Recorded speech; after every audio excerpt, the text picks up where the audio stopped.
Super, hier das fertig gefräste Unsalgeiblatt. Dankeschön. Wir befinden uns jetzt hier an Station 3, dem Lasertexturieren. Das heißt, Oberflächenstrukturierung mittels Laser. Wir haben hier das perfekt vorgefräste Bauteil und wir müssen das jetzt noch mit einer definierten Struktur belegen. Klassischerweise wird das heute über Ätzen oder Strahlen hergestellt. Der Vorteil der Laserstrukturierung ist, dass ich die Struktur voll digital am CAD erzeugt habe und ich somit sicherstellen kann, dass ich die einmal zuvor definierte Struktur auf jedes Bauteil genau identisch übertragen kann. Das heißt, ich habe hier eine prozesssichere, wiederholbare Methode, um Oberflächen definiert zu strukturieren. Vorteile des Laserstrukturierens gegenüber den klassischen Verfahren ist mal Punkt 1 eben, ich habe ein digitales Modell, lege dort eben auf dem CAD-Modell genau fest, in welchen Bereichen ich eine Struktur haben möchte und kann hiermit auch klare Abgrenzungen zwischen diesen Bereichen herstellen über sehr einfache Methoden, die nicht strukturiert werden sollen. Also ein aufwendiges Maskieren fällt komplett weg. Darüber hinaus ist die Reinigung dieses Bauteils, weil sie nicht mit irgendwelchen Fremdmaterialien, sei es jetzt Strahlgut, Säure vom Ätzen, belastet ist, der Reinigungsaufwand deutlich besser und einfacher. Wir haben auf dieser Maschine auch die Funktionalität des Laser Blasting. Blasting suggeriert ja schon Strahlen der Oberfläche anstelle mit einem Strahlgut eben mit dem Laser. So, ich belade jetzt die Maschine und starte dann die Bearbeitung vollautomatisch.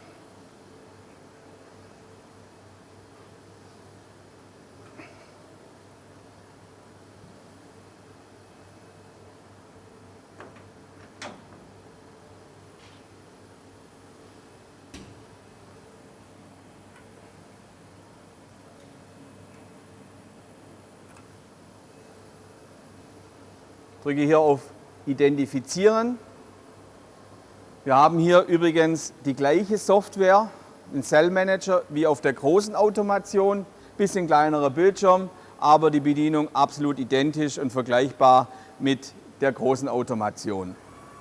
Ja, das Bauteil wird jetzt identifiziert und letztendlich ist über die Chiperkennung auch ein Programm zugeordnet. Die Maschine lädt automatisch und fängt dann die Bearbeitung entsprechend an. Ein paar Worte zur Maschine. Die Laser P400, eine 5-achsige Lasertexturierungsanlage, die Laserquellen im Leistungsbereich zwischen 30 und 150 Watt anbietet. Hier in dieser Konfiguration, wie wir sie heute sehen, haben wir einen 30 Watt Flexipuls Nanolaser und einen 20 Watt Femtolaser integriert.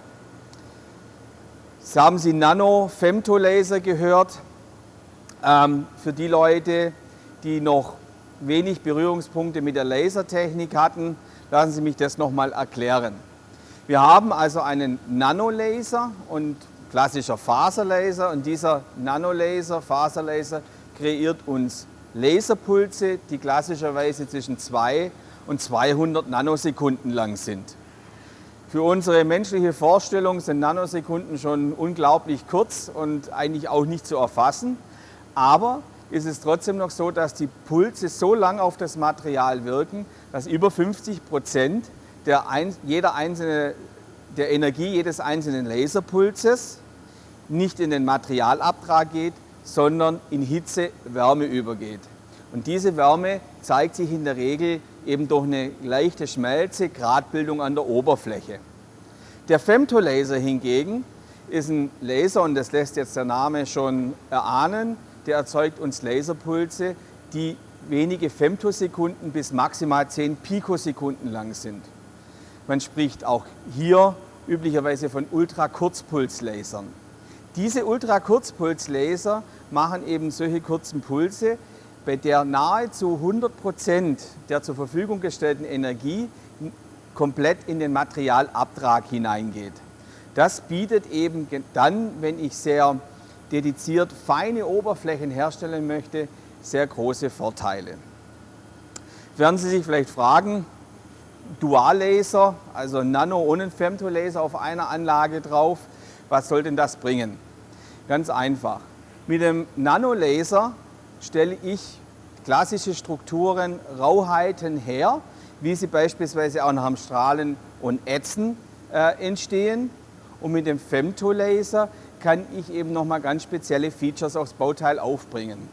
In der Medizintechnik hören wir sehr oft von Deep Plaque oder Ultra Plaque Marking, haben Sie vielleicht schon mal gehört.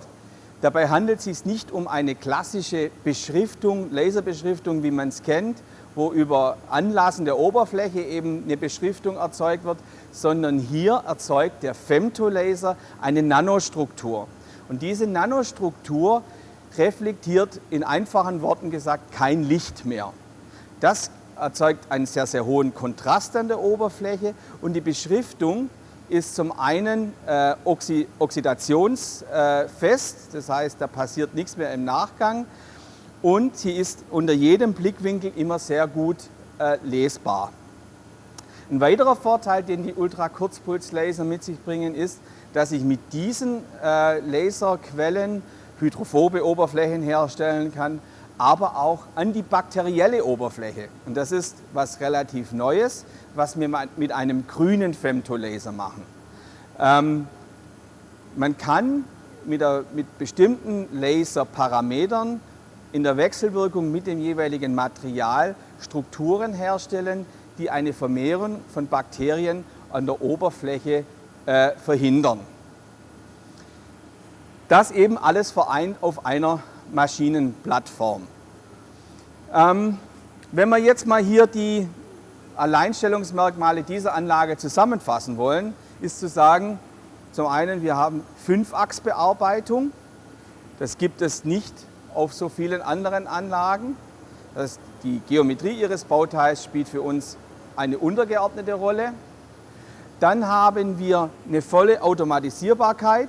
Das muss jetzt nicht so sein wie hier, dass hier ein Standalone-Automationswürfel daneben steht. Das kann durchaus auch in einer ganzen Linie Zelle integriert werden.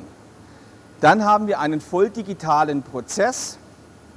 Das heißt, wir haben die Bauteilvorbereitung am PC schon alles erledigt und es wird 1:1 an jedem Bauteil der gleiche Prozess, der gleiche Parameter angewandt und ist total unabhängig von individuellen Bearbeitungskenntnissen eines Werkers. Darüber hinaus haben wir eben die Dual-Laser-Funktionalität auf der Maschine. Also wenn Sie einen kombinierten Prozess haben möchten von Nanostrukturierung und Mikrostrukturierung, haben wir hier die ideale Plattform für Sie. Wenn wir jetzt mal in die Maschine hineinschauen, sehen Sie, das ist kein 5-Achs-Simultan-Prozess, sondern der Bearbeitungstisch, das Bauteil bewegt sich immer etwas, der Laser bearbeitet, das Bauteil bewegt sich wieder, wird wieder ein Stück bearbeitet und das wird eben so oft wiederholt, bis die komplette Oberfläche bearbeitet ist. Üblicherweise wird es dann in mehreren Schichten wiederholt. Das heißt, je nachdem, wie tief die Schicht werden soll, können es von 400 bis 200 Schichten sein, um letztendlich dann das gewünschte Ergebnis zu erzielen. Im Hintergrund läuft da unsere Software, die nennt sich Laser Design. Laser Design sorgt letztendlich dafür, dass aus diesem digitalen Modell ein NC-Code erstellt wird. Man könnte jetzt auch von einem Postprozessor reden. Das ist ein speziell für unsere Maschinen entwickelte Software, die dieses Patchen, wie wir das nennen, also das Auseinanderreißen der Oberfläche in einzelne Patches und nachher wieder nahtlos ineinanderfügen, das wird eben mit diesem Laser Design gemacht. Im Übrigen kann das nicht nur auf so kleinen Bauteilen stattfinden. Wir haben Maschinen, die eine Bauteilgröße von bis zu 4 mal 3 Meter abdecken können und somit auch in der Lage sind, die maximal großen Bauteile aus der Automobilwelt beispielsweise zu strukturieren. Ja, wenn dann die Bauteilbearbeitung abgeschlossen ist, gehen wir zurück, schauen, beispielsweise hier dieses Bauteil 103 ist fertig bearbeitet, zeigt mir grün. Das kann ich dann aus der Maschine, aus der Automation herausnehmen.